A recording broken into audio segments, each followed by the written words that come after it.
before the rescue unit got to it. So with any luck, the safety car, which is somewhere halfway around the circuit at the moment, by the time it gets to the Wellington Straight, will be in a position to turn off its lights again, and hopefully we'll get to be able to go racing for a little bit longer. That's brought us to the 6-hour mark here at Silverstone. So it does, yeah, so that's a quarter of the race gone. Certainly is. So C'est La Vie continue to lead ahead of Viking, Eastgate Automotive, Citroen, Kraken, ASR, Preptech, Orange Motorsport, AB Motorsport and ITC1. That's your top 10 at a quarter distance. AB Motorsport currently in the pits. 101 laps completed, so we're on for just over 400. Although of course we've got more safety car periods to potentially factor into that, as we tried to work out earlier. AB Motorsport just left the pits, and a man that we spoke to earlier has just got out the car for his first stint. Chris Powell, how was that then? Well, I spent the majority of it under safety car, to be honest, so yeah, it was interesting.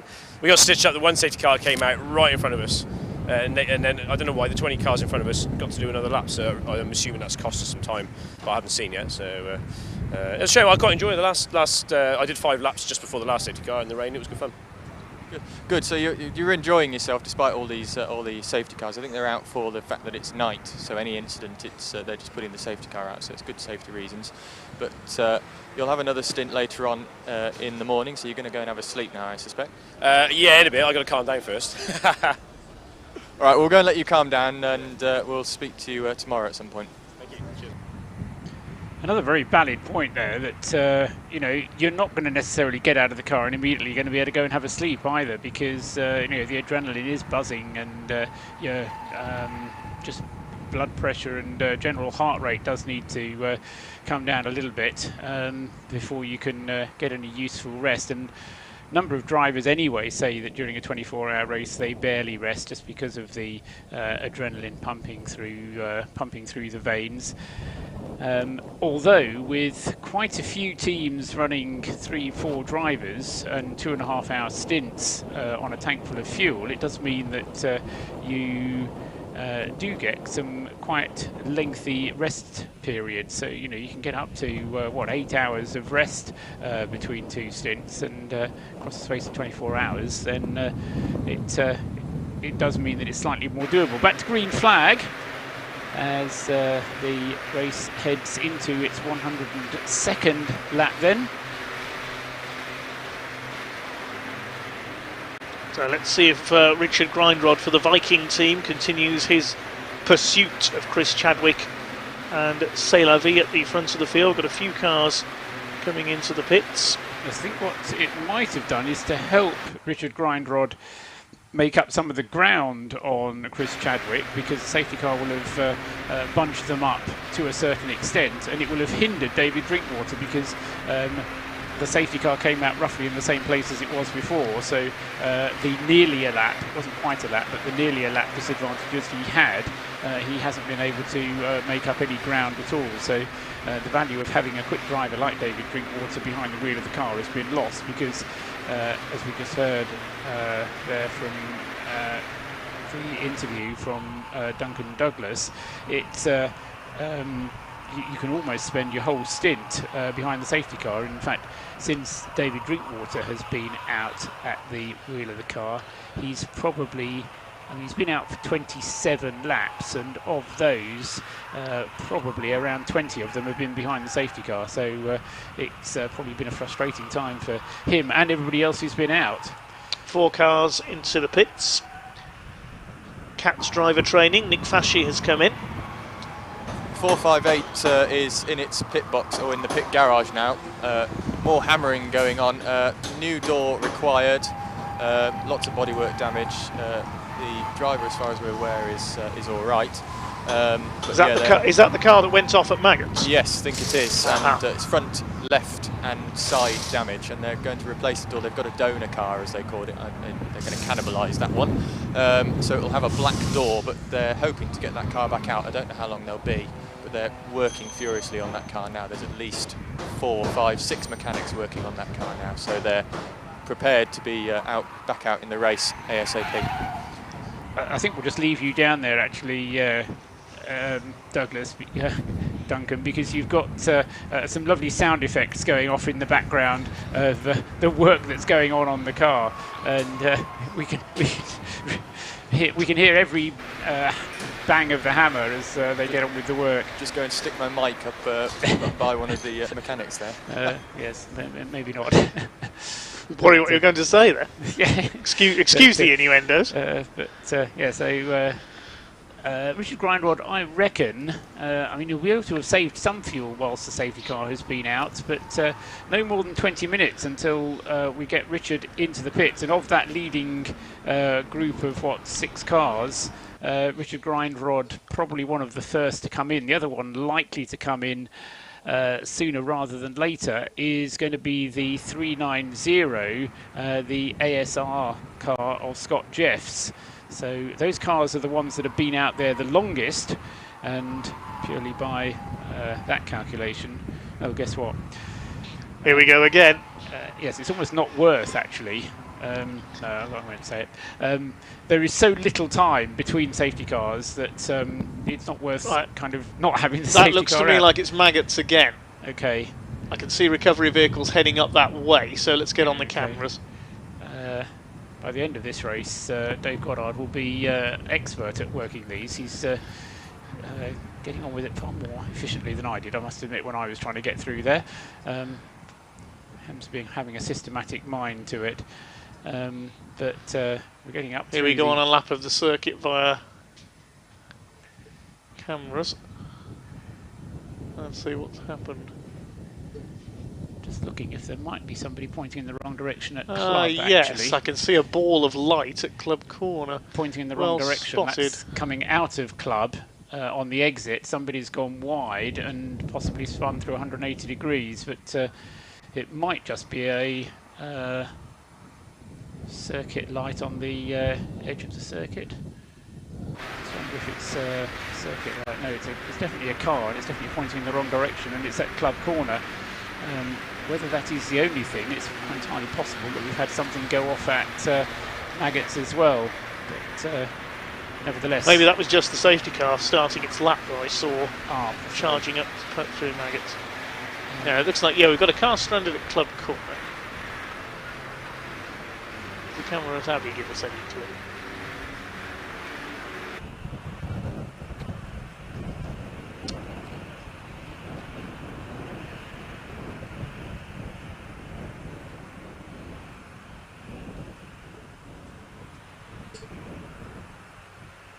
That's looking back the other way.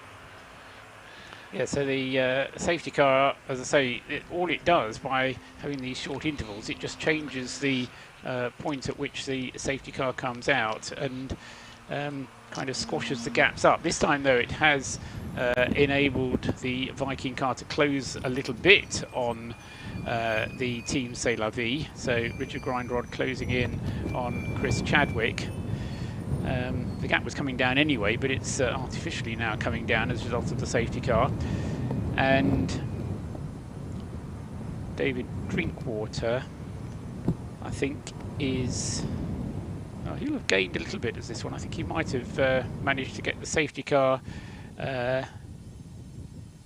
coming out in front of him rather than just behind him rather than just in front of him, so he may be able to come round. We'll see what that pans out when the safety car comes around and we can see who's where. But on the other hand, if it's going to be a slightly longer safety car, then it is worth coming in to get fuel, particularly if you're in the Viking car. Richard Grindrod then with 30 laps under his belt in this particular stint, which in racing conditions would be enough to get through most of the tank full of fuel, but because most of that 30 laps has been done in the safety car, he hopefully has been able to stick it in top and just cruise around behind the safety car.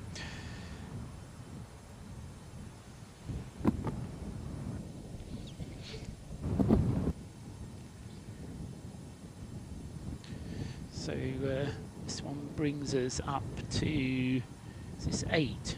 2, 3, 4. Yes, this is 8. Yes, 8 safety cars all of a sudden. Got through 3.5 hours of racing without having to use one at all.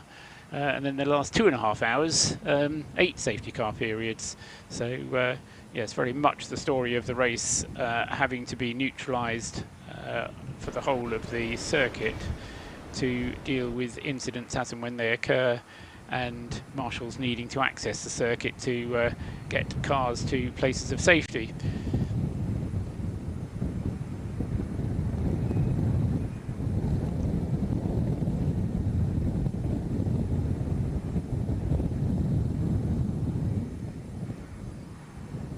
So we talked about the 3 cars on the lead lap.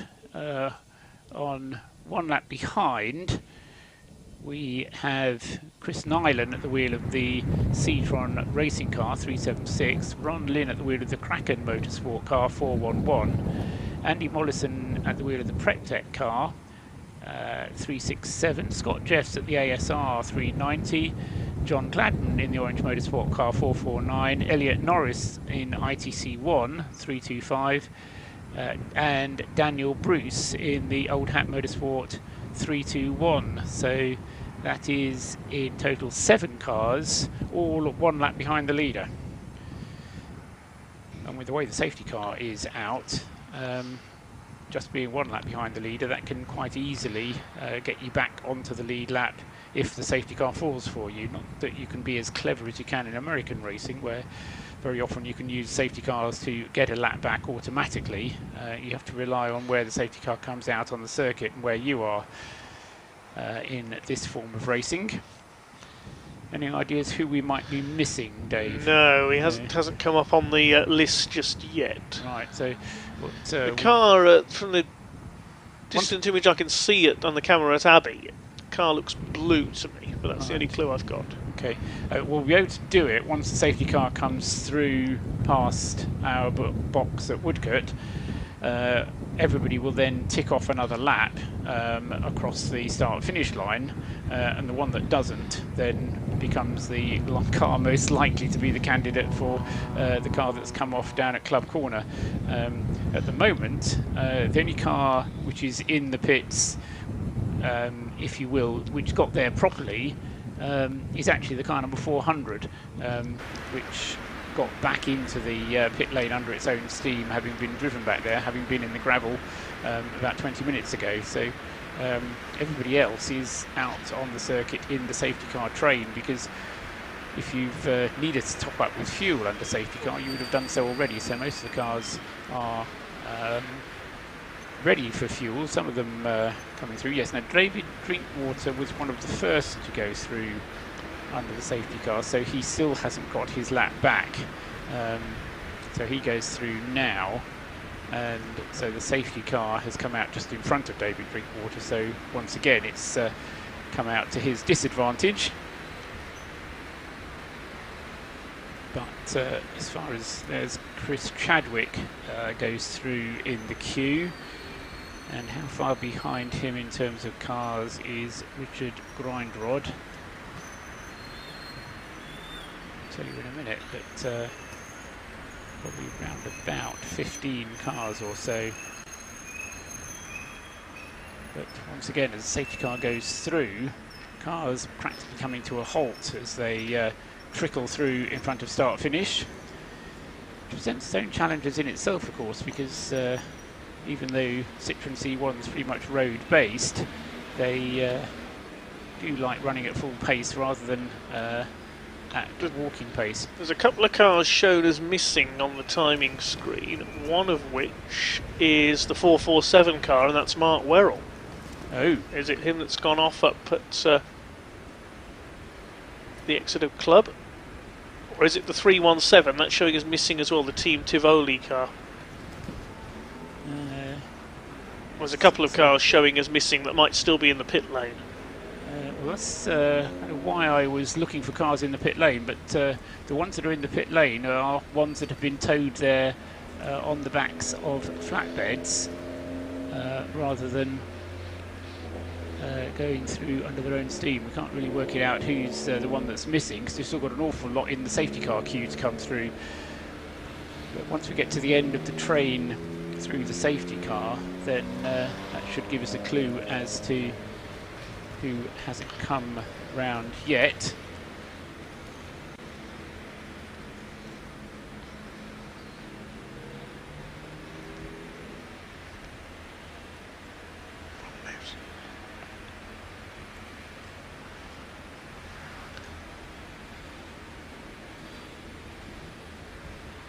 Still another dozen cars to come through, and looking at Club Corner, can't see.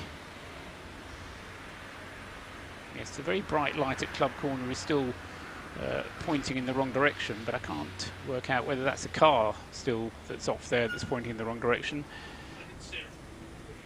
I did see a recovery vehicle up there, so that suggests it. The only car still with a warning icon next to its name is GMP Developments number 447, which is Mark Werrell's car. So have they become stranded up there? Yes, they're certainly high on the list of possibles.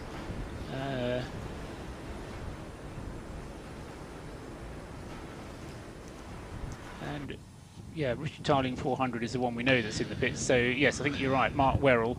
And the only other one that is then missing is 391, Charmaine Farrell in the CDMC car.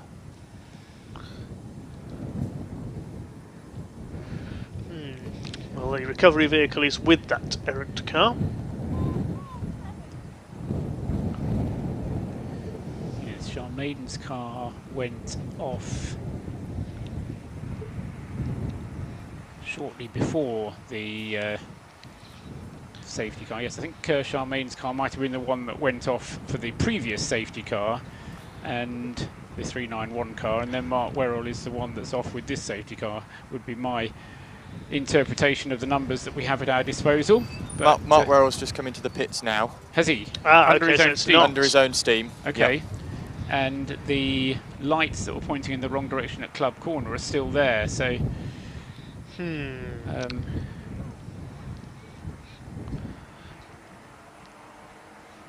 other cars missing up there? 391 is the one that I'm not happy with, which was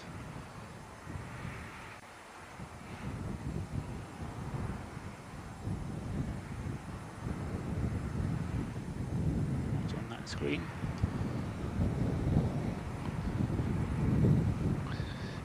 Let's have a look back on the other several different timing screens up here to follow, you see.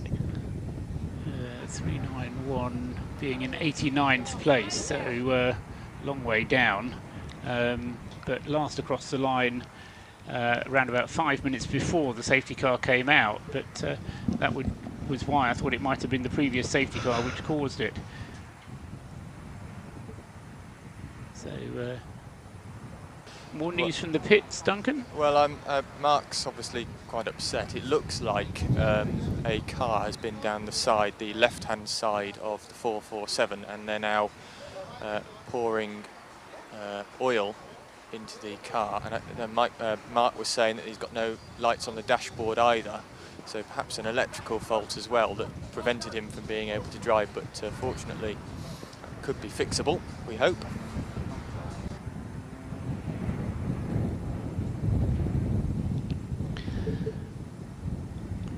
So at least Mark getting the car back to the pit lane.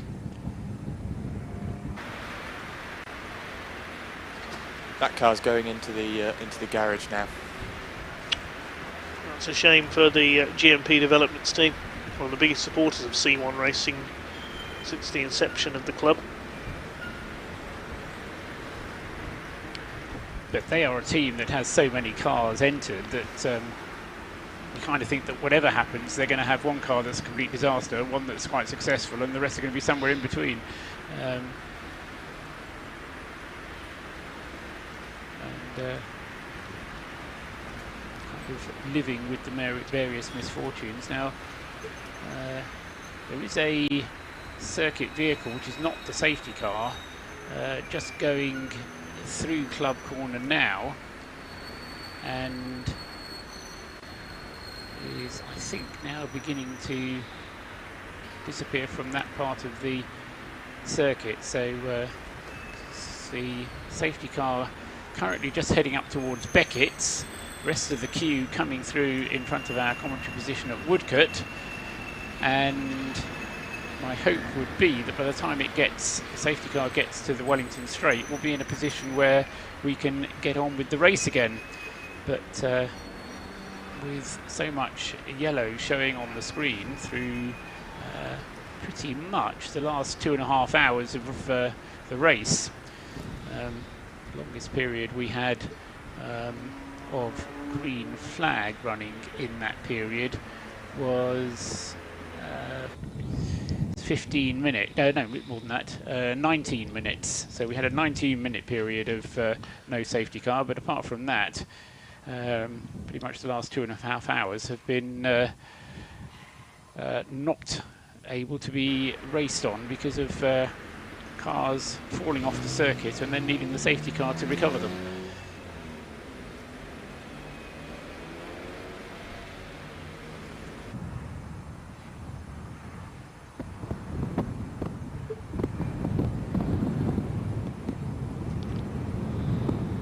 We got 17.5 hours of this race still to go.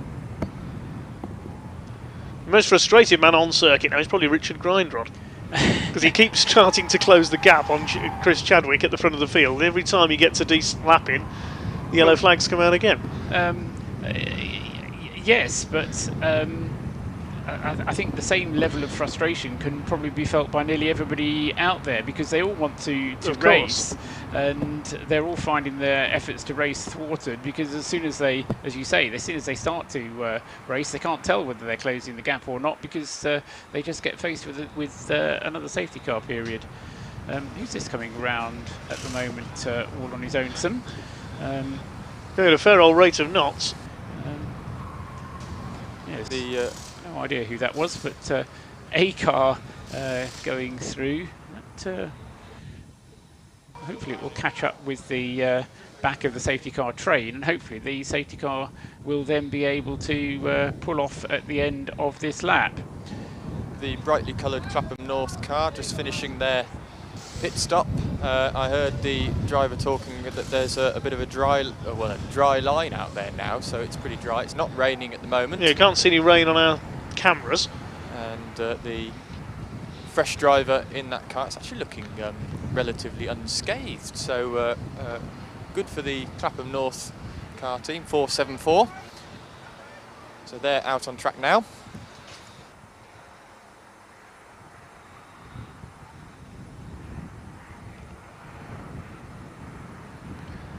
When we see the safety car in this lap, the pace has certainly quickened. Yes, it's on the Wellington Straight at the moment, the safety car, so heading down the Wellington Straight. Normally the lights get turned off halfway down the Wellington Straight. The lights were on as they came out of Aintree, but now coming down the Wellington Straight, you'll be the first to see them, see the safety car when it comes out from behind the BRDC clubhouse, Dave. So you'll be able to tell us whether the lights are off or on.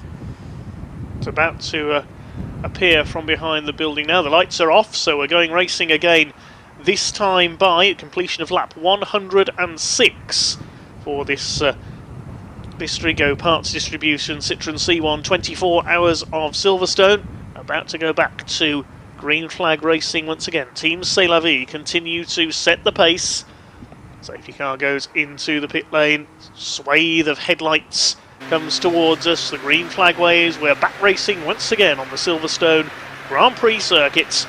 Away go the C1s down towards Cops Corner. Let's hope we get a fair few laps of green flag racing in this time. One car going into the pits. It's a bright yellow car. I can tell you that might be the 50 Shades of Yellow car, number 312, that's gone in there. And about 18 minutes of safety car for that particular stint of safety car running. The bright yellow car was 416. C1 USA, the car with no virtually no glass in it. It's running low drag, Dave. also in is the 6th place car. That's Scott Jeffs, the ASR car, number 390, and that is more of a significant pit stop, and that's probably Scott Jeffs running out of fuel in his car. So Scott into the pits, and that will be to hand the car over. That was a car that was running in 2nd place earlier on in the race, but has dropped down, not particularly for any good reason, and it's one of several cars which is running, as I mentioned during that last safety car, just 1 lap behind the race leader, but that was one of the cars that was running lowest on fuel, and probably means that we're not that far away from Richard Grindrod coming in as well, because Richard Grindrod had at most 3 laps more fuel aboard his Citroen than Scott Jeffs had when he came in. So expect to see Richard Grindrod in within the next, let's say 3, maybe 4 laps at most, and then a couple of laps after that on the same schedule should be David Drinkwater, although judging by the way David went last time he was out there, he was trying to make very sure indeed whilst he was in the car that he used as little fuel as possible, and whilst the safety car has been out, as I say, you can drive the car very differently indeed under safety car conditions. That might be a good question for Duncan to ask one of the drivers if he gets the opportunity, if behind the safety car they can save fuel and maybe stay out for something over 3 hours. Well, I'm not sure on the times, but they've certainly been saying that they can save fuel behind the safety car. That's what a lot of the drivers have been saying. But I think they're all getting a bit frustrated. But the safety cars are out for the right reasons, you know. Well, this is it's always a problem, isn't it? Because whilst it frustrates us, it frustrates the drivers. It is the only way to allow the marshals to do the job that they're, I was going to say, being paid to be here to do. Well, it's the job that they're not being paid to be here to do, and they still have to get on with it. So they do a great job, and we were talking about the logistics of putting together a racing team to come to a motor race. Well, imagine the similar logistics task facing the BARC and the C1 Racing team to get a team of marshals out to service the track for 24 hours around a 3-mile circuit that Silverstone is on its Grand Prix version. Couple of stop-go penalties. Number 337, that's the Burton Power car. 3-minute stop-go for a breach of refuelling regulations. And the number 479, which is Superleggera Racing. 3-minute stop-go for exiting the pits while the traffic light was red. Yeah, I mean, again, perfectly valid penalties for perfectly valid safety reasons, but I mean, 3 minutes is not as bad as 3 laps, I suppose. I mean, 3 minutes only amounts to 1 lap, really. And when you have a 3-lap penalty for having outside assistance, that, as I say, really does set you onto the back foot when you've already got onto the back foot because of having to be having lost time being towed back to the pits.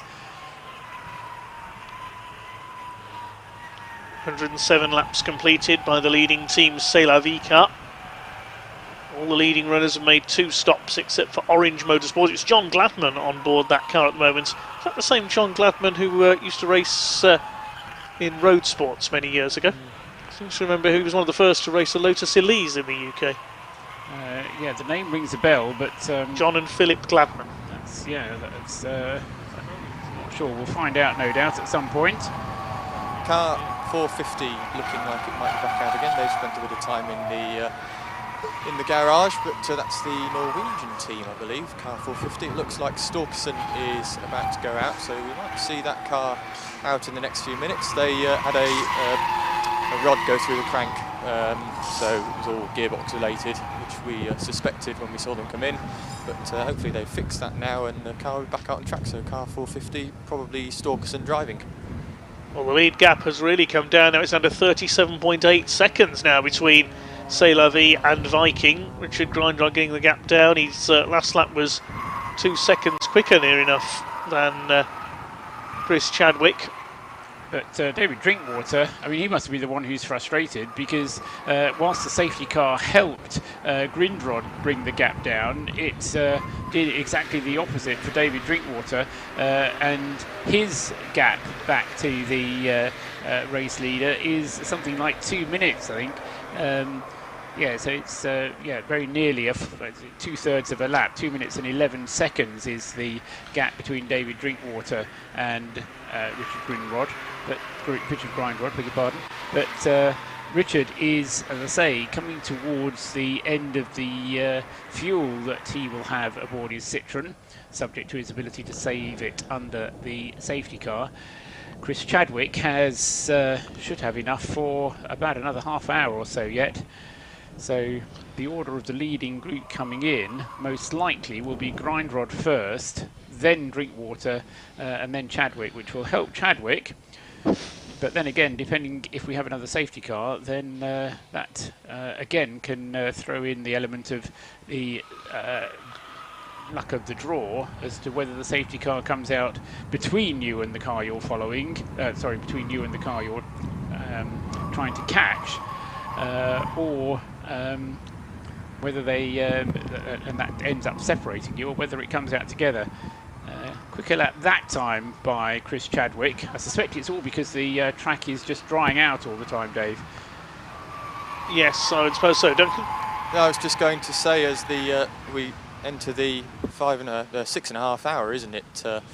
And we're now into the second day of racing. I'm going to sign out from the pits for a while. Hopefully be back tomorrow morning. So an opportunity to just say good night. Thank you to all the marshals, and I'll be back tomorrow morning. I think I'll be in the pits as well. Good. Thanks very much for your efforts, Duncan. Yes, thanks, Duncan. We'll see you at sunrise. And have some good rest. And yes, we'll see you in the morning. Thanks to Duncan Douglas for his efforts. He'll rejoin the broadcast at sunrise. I'll keep going for a little longer. That's absolutely fine. I'm quite happy just relaxing behind you, even though yes, I know. Even though I've got a headset on, I don't really feel this is working. I'm just kind of following the race and taking things easy. Yes, I know you're happy to take the night shift, as it were, take the graveyard shift on Radio Silverstone. Just had a lap in from Joe Wiggin there in 15th place. I was just going to comment on him. A 3 minutes 5.957 is the fastest that car has gone all race. Now, I thought we were saying how wet and horrible it was. So my question is either what on earth have the others been doing when they've been driving that car, or Joe Wiggin is certainly extracting the best out of his car at the moment. He's a seriously quick driver, one of the leading players in the BMW Compact Cup. And Mac Attack Racing, of course, originally qualified on pole position for this race, but they had their times disallowed due to the car being underweight. Had to start from the back and then suffered problems in the first couple of laps of the race, which threw their strategy out of whack and dropped them well behind. Yes, they're currently running in 15th place, Jack Wiggin, but they'll be not worrying about the fact that the race is 6.5 hours old. They'll be thinking about the fact that there's 17.5 hours still to go, and within that 17.5 hours they have to somehow find, what are they, yes, they're 2 laps off the race leader, and no real reason why that isn't a gap that they might be able to pull back before the end of the race. So still challenges up for grabs, but yeah, good performance there from Joe Wiggin in that car. The gap between him and the car in front of him is just under a minute. The gap between the first 2 cars, Chris Chadwick and Richard Grindrod, is 38 seconds now, and once again 3 seconds taken off the gap first to second on that lap. Eastgate Automotive starting to close the gap as well now. It's quite a way behind, so around 2/3 of a lap for David Drinkwater. Citroen Racing in 4th place, and the first of the lap traffic, and then we've got Ron Lynn at the wheel of the Kraken Motorsport car in 5th. Andy Mollison is up to 6th, the racing instructor, been racing on the continent in Porsches in recent years, started his career in Ford Fiestas. Orange Motorsport still there in 7th. Dan Bruce at the wheel of the Old Hat Motorsport car has got ahead of ITC1, which is Elliot Norris, one of a number of Caterham racers in the field. Alex Day for Tollbar Racing rounding out the first 10. Look out also for Brian Trott, very, very quick Mazda MX-5 racer in the AB Motorsport car. They're in 13th, running the top 3 early on, that car.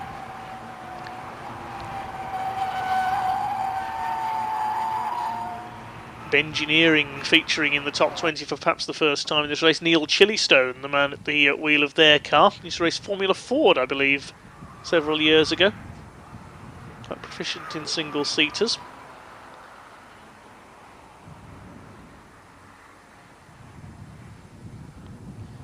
.947 now the lead gap. Another 3.4 seconds taken out of it by Grindrod. But is that because he's lighter on fuel, as we said? Yes, I mean, the lighter on fuel will help, but I think it's more the fact that Grindrod is pushing on as hard as he can, and he's just a little bit quicker than Chris Chadwick under the same conditions. But 36 laps under his belt in this stint thus far, and that's as far as that car has gone in terms of laps on a single tank full of fuel. But with so much of it being run behind the safety car, it would be surprising if he wasn't going further because of the low speed that they maintain behind the safety car.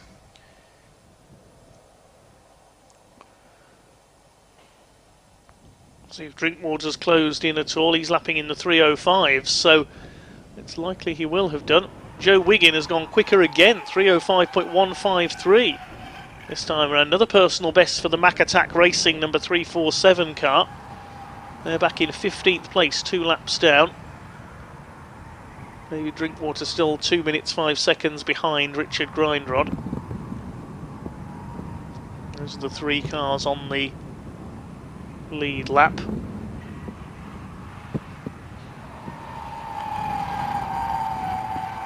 (17 hours 23 minutes to go).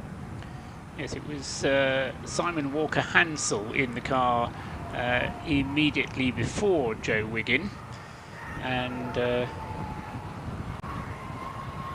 history doesn't quite recall who was in the car at the start of the race. Your list has got a start driver for 347. The Mack Attack car was Simon Walker-Hansel. Okay, so he started the car and then handed over to Joe Wiggin. There was the second driver who hasn't been identified on my list here.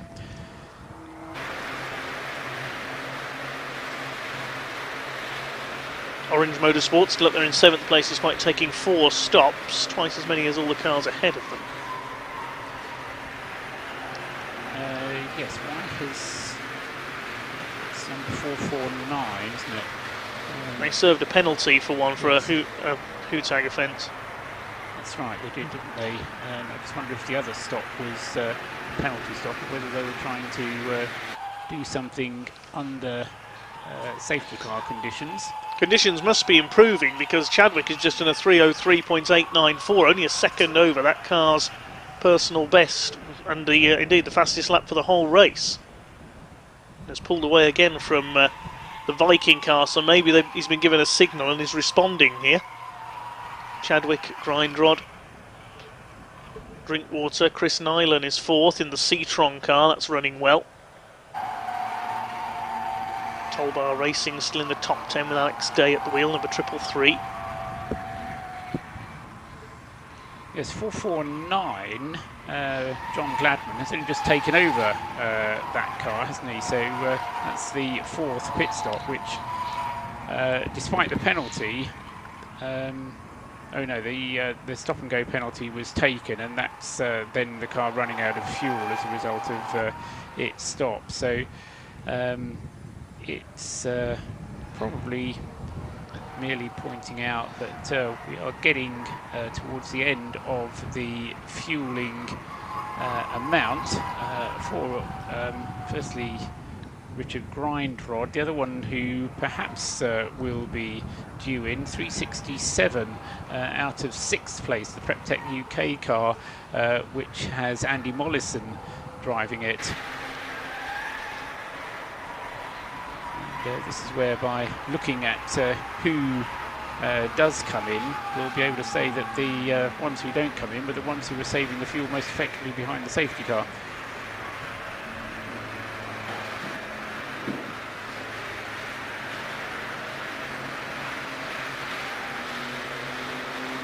So, as you say, Dave, several cars going green in their lap most recently completed, and continuing to improve. So despite the fact that I suppose having the cars out under safety car conditions mean that even though it's raining, the dry line kind of stays there, and then when it does go back to full racing, you do get back into quick laps pretty quickly.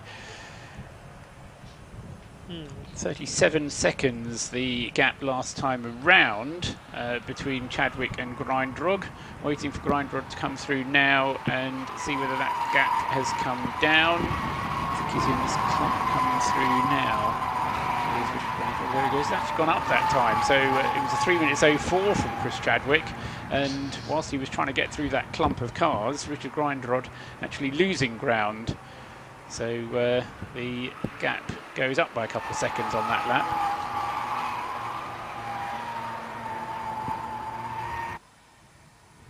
Yes, I think Chadwick's certainly responding to the pressure from Grindrod as he tries to close in. So 39.68 now the gap between our two leaders. Yes, not quite close enough to see each other, and with so many cars out on the circuit, it's impossible to tell quite where the competition is, but it does mean that from our point of view, just monitoring the gap, a fascinating thing is once again the big group of cars arrives at Luffield.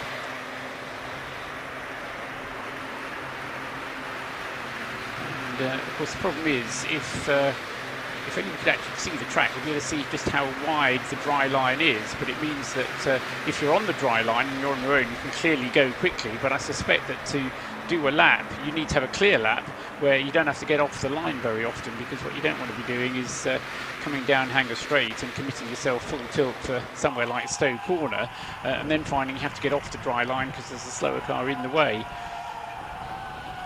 But certainly conditions showing signs at least of improving, which when we've been through what we've been through for the last 3 or 4 hours will certainly be an improvement.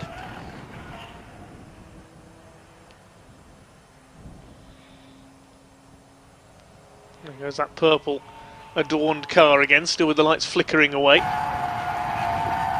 I hope that's not a sign of more impending electrical problems.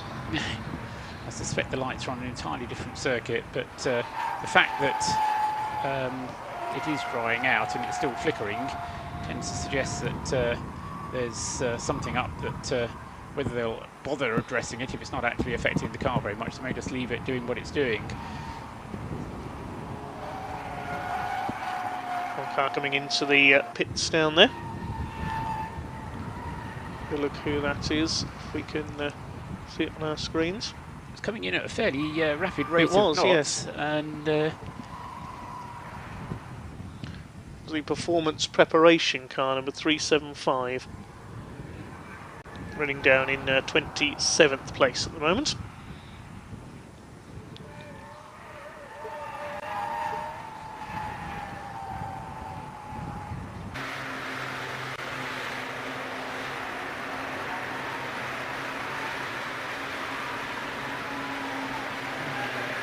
yellow flags at Cox Corner, I'm afraid. Yes, I can see a car being tended to over there.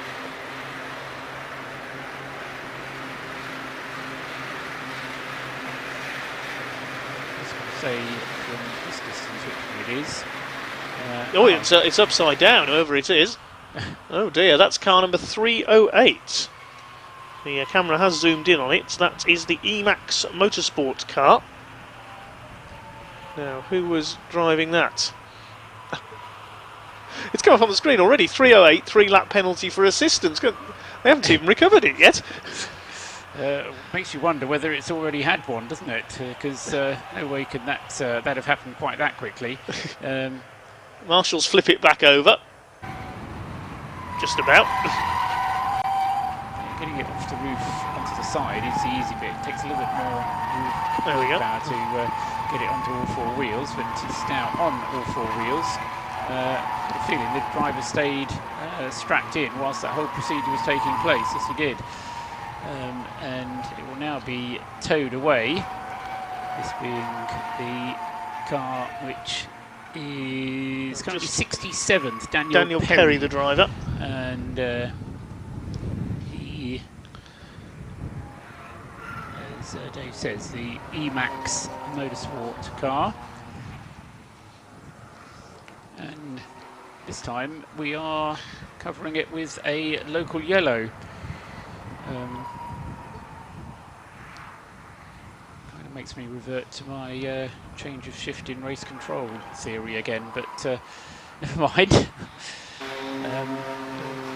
Must be the midnight shift. Well, we'll have a shift system in race control, and as I said a little earlier on, although without knowing quite what race control procedures are, certainly different race directors have different views on the matter. Anyway, the car is being recovered, yellow flags are being obeyed, and of course there are yellow light symbols as well being shown so that drivers know what's going on.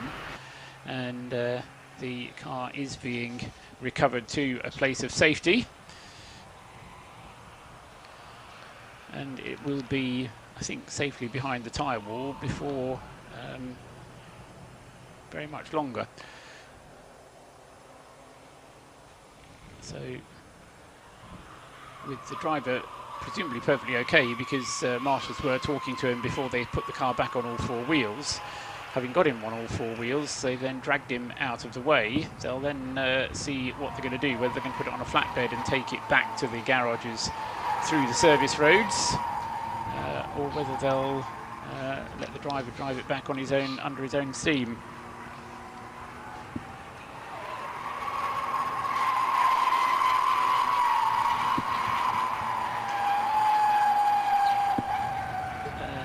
And another quicker lap from Chris Chadwick than that of Richard Grindrod. So having closed the gap, the last couple of laps, he's lost ground again, because it's now, what was it, 37 seconds up to 45 seconds, that gap between first and second.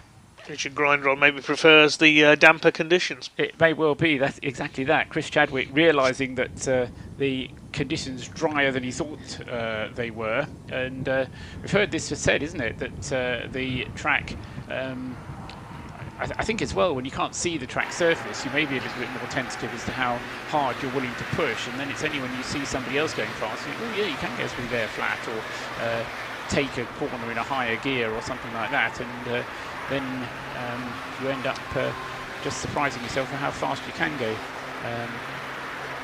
And another incident, I'm afraid, Dave, at Brooklands this time, and it's the 363 Atomic Racing car. Hit the barriers hard there. Hit the barriers fairly hard, front end on. Driver, I hasten to add, is out of the car and perfectly okay. He's left the windscreen wiper going on the car, but that car has had a big bash at the front end, and there's a big pool of something just in front of it. Now, whether that's a puddle that was there all along, or whether that's coolant, I think. It's Stephen Bell was the man on board. Right, he's as I say, perfectly okay and out of the car. The car is at Brooklands, I think, on the way into the corner just before they come into our site, just in front of the BRDC clubhouse. That says to me it snapped sideways under braking.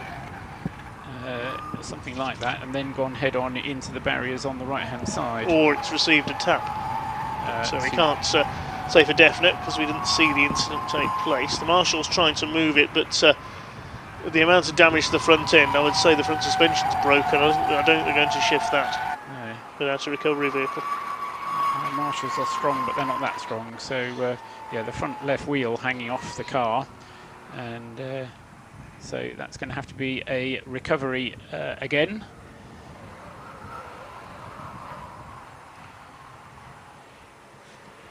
For the 363.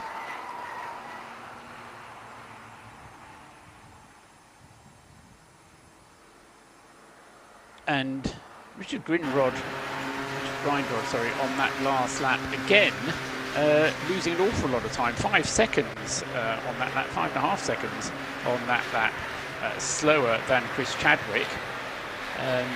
So, yes, I wonder if they just set the car up for damp conditions and they're finding it too soft under the now drier conditions, and that's why Richard Grindrod losing quite a lot of ground now. The gap back to David Drinkwater is under 2 minutes now. That's between Grindrod and Drinkwater.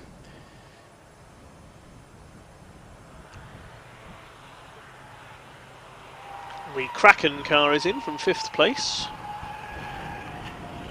It's Lynn Senior at the wheel of that one. And the safety car is out again, I think, That'll to be because of that recover crash car at Brooklands. recover that 363 Atomic Racing car from Brooklands. And so it's just all the yellow lights going out of the pit lane at Copse. And so safety car number 9 is out, just as we were getting, you see, this is the frustrating thing, because the battle between Chadwick and Grindrod was swinging one way and then the other. Then what happens is the safety car comes out and spoils the whole thing and will bunch them up again artificially. But it might be an opportunity for both of them. Depending how long this safety car is going to be. If it's just that car just needs to have a rescue unit. The problem probably, Dave, and I'm guessing here, is that the rescue unit is on the wrong side of the track, so they just need to get the rescue unit across the track in order to get it to that car and then bring it to a place of safety. Presumably they can, yes, can see the headlights making their way over now, I think, to recover the 363 Atomic Racing car. Or what's left of it, sadly. So this will prompt 1 or 2 cars to make pit visits, but not too many. The Bengineering car is in. Is that the one 411?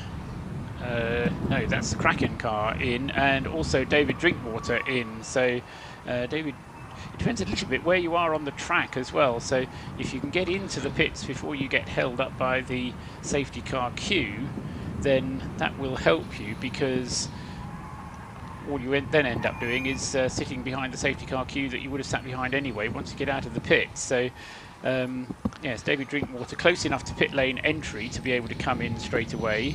Also the 411 car in, which was not Stuart Lynn but the other Lynn, in car number 411. So it was Lynn Senior, that's Ron Lynn. Ron Lynn, that's it. That's in the Kraken car. Name I was struggling for. And also in is, yeah, David Drinkwater. We already had him in the pits. So somewhat surprised. I would have thought that Richard Grindrod would choose also to come in, but it may well be that he's got wasn't in the right place on the circuit to come in when he wanted to. Immediately before the safety car came out, Daniel Bruce did a personal best in the old hat car, 3:21. So can't blame the fact that the weather was getting worse again for that incident at Brooklands, which was exactly where we said it was, just past the assembly area entrance. So now, of course, the rescue unit can come onto the circuit through the assembly area. It doesn't need to cross the track at all, but that is what it is doing now, and they should just be able to pull the car back into the gap in the, I'll call it the pit wall. It's not the pit wall, but it's the assembly area. Now, there must be another incident that we can't see, because the rescue unit's merely going, taking the long way around so it can back on to get the car onto the flatbed. So doesn't want to get the rescue unit stuck in the gravel, of course. No, I was thinking that it could just come out, and but then of course the cab would be at the wrong angle to get the car onto the flatbed. And I did see that happen on the international layout here a few years ago. There have been various mishaps over the years, and I'm sure from each mishap lessons are learned, and then eventually they get forgotten. But the rescue unit there is to recover that car, and it should just be a simple lift, but I think the marshals decided that with the amount of damage to that car, it can't be sensibly pulled or towed, so hence it's being lifted onto the back of the flatbed, and at the moment it is quite a long way away from the car it is trying to lift. The safety car is coming down the Wellington Straight at the moment and is going to form the field up behind it with interesting. Actually, we're just going to have to wait and see, can't we? I was thinking somebody would be able to tell us, but it would. Just wondering what the driving sequence is going to be in the David Drinkwater car. Whether we're going to go back to James Poulton, who was the driver after David Drinkwater last time, or whether we're going to get either of the other two drivers who haven't yet sat in the 318 car, the choice of which there's therefore between Clive Brookson and Dan Collett.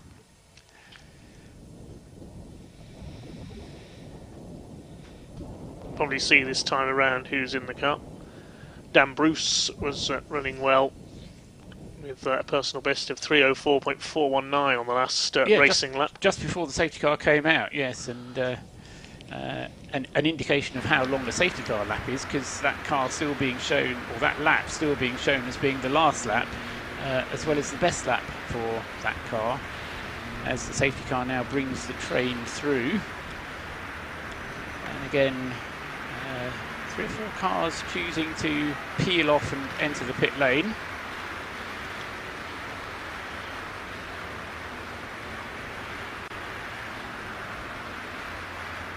But none of those which did peel off to enter the pit lane being in the top 15. 18th placed car 331 does come into the pits. It's the highest of them that came in.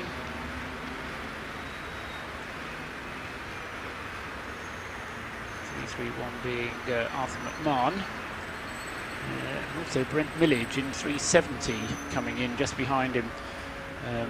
Actually, I've got those drivers wrong, haven't I? So it's Peter Young in the Spy car for 370, and Barry McMahon in the 331. Mac Attack have come in as well. Joe Wiggin, very quick laps from him we've seen. Yes, I mean, he was the first one to show us that we were on a dry track, wasn't he, really, in number 347. Clear-up operation nearly complete at Brooklands. And the safety car just taking them up towards, just going down the Hangar Straight at the moment, I think.